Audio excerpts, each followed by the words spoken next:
What is up, you guys? I'm Charmx. Today I'm going to be reacting to an airplane ran out of fuel at 41,000 feet. Here's what happened next by Real Life Lore. Now, I really like Real Life Lore's videos. They're normally really cool.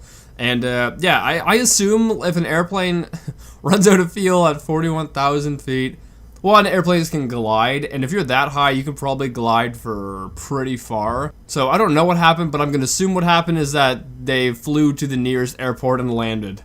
Very exciting story, but I think that's what probably happened, but I don't know. Anyway, with that being said, the original links are in the description. Make sure you guys go subscribe to Real Life Lore, and without any further ado, let's begin. Every single day, over 100,000 flights take place up in the skies. Really? 100,000? I didn't realize that. I'm kind of scared of going on planes because of getting into a plane crash, but I didn't realize 100,000 plane flights a day happen. And plane crashes only happen, you know, once every, I don't know, few months or something, I want to say. So if you're doing 100,000, it kind of makes it really safe if you think of it, like, just think odds-wise. Between cities all across the world. Right now, as you're watching this video, there's probably about 5,000 or so planes full of people flying over just the United States alone. Wow. Flying by airplane is by far the safest possible way for you to travel anywhere today in the 21st century. Yeah, I know, like, the odds of you getting into a car crash are really high. Like, I've been in one. My cousin's been in one, my parents have been in one, my friend's been in one. Most people I know have been in a car crash. You know, I think the odds of you getting into one in your lifetime are really high. But I guess the odds of you getting into a plane crash aren't that high at all. Because 100,000 airplanes a day are flying. It's not like there's a crash per day. It's more like there's a crash every month or two or something like that. But accidents do still happen sometimes. If you're driving your car on the way to work and you run out of gas, you may just have to pull over and push it or hitchhike over to the nearest gas station. Yeah, like in a car you can have a lot of accidents, but the odds of you surviving them are a lot higher than if you're in a plane and have an accident. But when you run out of gas on your plane while you're in the middle of flying it, your options are all pretty much equally shit. And that's exactly the I did not expect him to swear. Situation that the crew of Air Canada Flight 143 faced back on July 23rd, 1983. Oh, that's a long time ago. Have people learned how to do things properly and this isn't a problem anymore? 1983. The day before, their plane was flown from Toronto to Edmonton and received its routine maintenance checks. On the morning of the 23rd, the plane was flown from Edmonton over to Montreal, where the old crew got swapped out for our new crew that takes part in this story, including Captain Robert Pearson with over 15,000 hours of flight experience. 15,000 hours? Wow. That's a long time. And First Officer Maurice Quintal with over 7,000 hours. It's a weird profile pic. It's important to note that at the time, Canada was in the middle of converting from barbarian imperial units over to the glorious metric system for their aviation industry. But Air Canada had so far only began using the Wait a minute, let me guess what's happened here. Wait, so if they're switching from metric to imperial, what I think probably happened is that the amount of fuel they put in the plane was in gallons instead of liters, something like that. Or maybe it was the other way around. I don't know, but I know gallons and liters are different, right? I assume they filled it up with the wrong numbers for the wrong unit. Let's say the jet would require 100 gallons of gas. If they put 100 liters in instead, they would run out of gas so fast because I don't know the conversion. It's like, you know, there are multiple liters in a gallon. So if they're all of a sudden short gas because they didn't do the conversion right, it makes complete sense how they could run out of gas so high up. Metric system on their brand new 767 planes, which of course Air Canada Flight 143 was one of. Every other plane besides the 767s in the Air Canada fleet were still using Imperial units, and this caused a bit of confusion on the part of the refueling team, who were instructed to load up the plane with 22,000. Here we go. 300. Wait, they weigh in pounds? Or not pounds, but kilograms? I didn't know gas was put like that. I thought it was, you know, a certain amount of gallons or whatever, but no. 100 kilograms of fuel. Unfortunately, they filled up the plane with 22,300 pounds of fuel.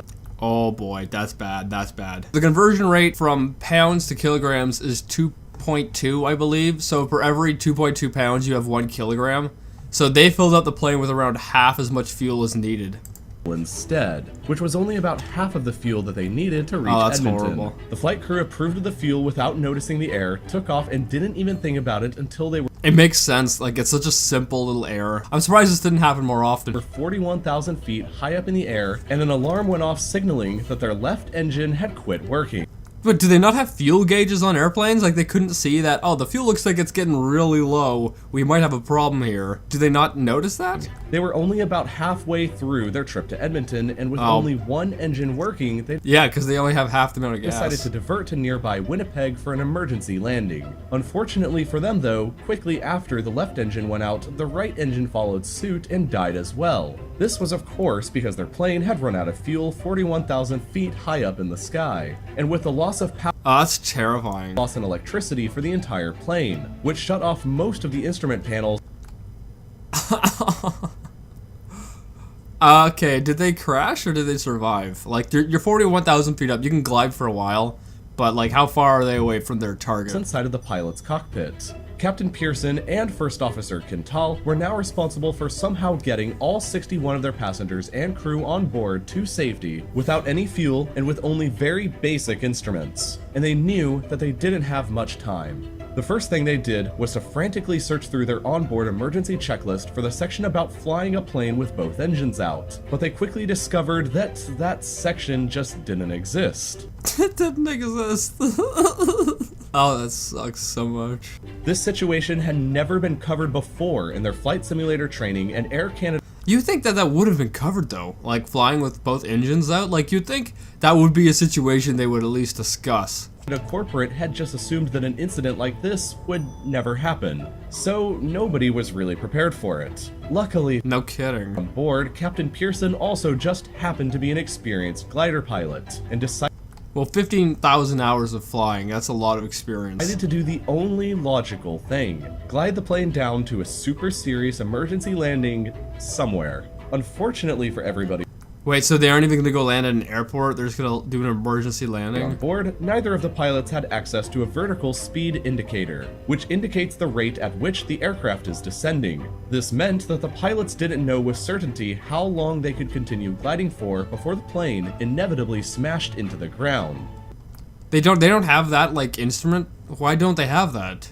Have they now? Do they now have that? Like, you think that would be a thing they would add just for safety? Captain Pearson made his best guess as to what the optimal gliding speed for the plane was, around 250 miles per hour, and First Officer Quintal began frantically calculating if they could still reach their intended emergency landing spot at Winnipeg. Using the mechanical backup instruments on board to figure out their altitude, and measuring that against the distance traveled that they were traveling provided by air traffic control, and he figured out that they had dropped 5,000 feet in altitude in only 10 nautical miles of gliding, which meant that Wait, so for every 10 miles, the plane's dropping 5,000 feet? So if you're 40,000 feet up in the air, what is that? 5 times 7, I think is 40, right? So you can go for, is that 70 miles? I think you can go for 70 miles before you're 1,000 feet up. 70 miles is not much at all. Like, this to here, I don't know, but I could assume that's more than 70.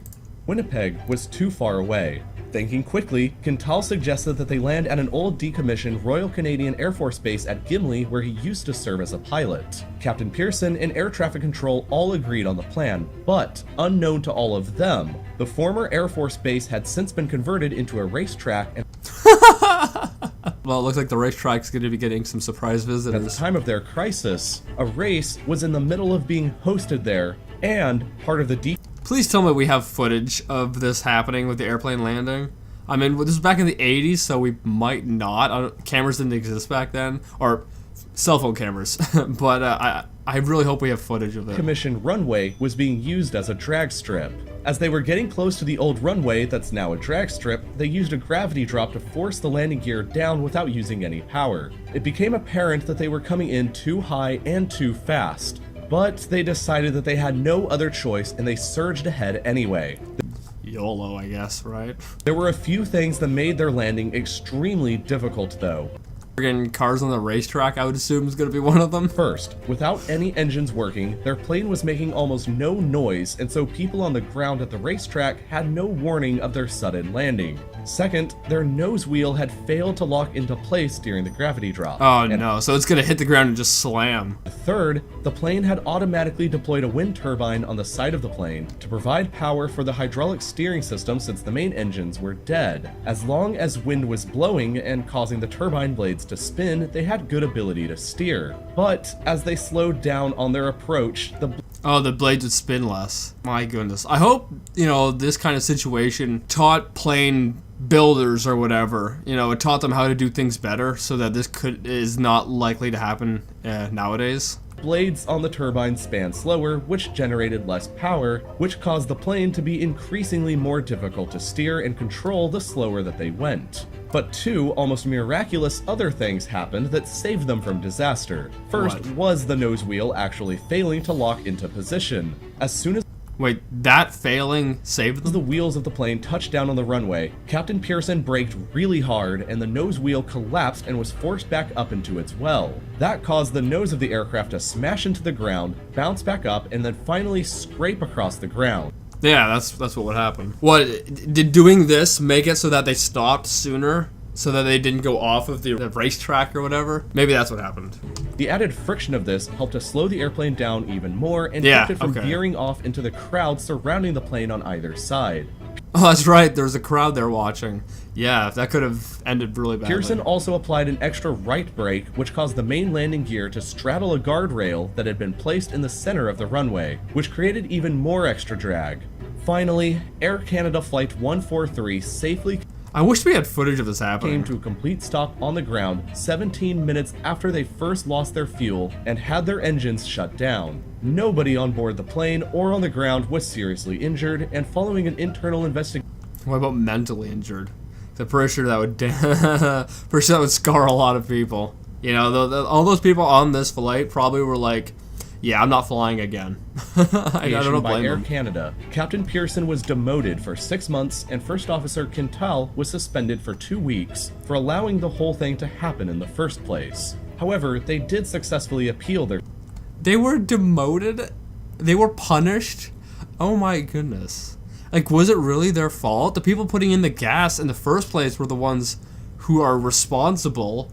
Suspensions, and they were awarded the first ever diploma for outstanding airmanship by the FAI because of the incident. They both continue to work as pilots for the rest of their careers without another major incident taking place, and the 767 That's wild. continued in service for Air Canada until it was finally retired in 2008, almost 25 years later. The lesson from the whole story is... I was gonna say, it's kind of like, I don't know if it's a punch in the face or what, but like, imagine being like punished for your actions when it wasn't really your fault.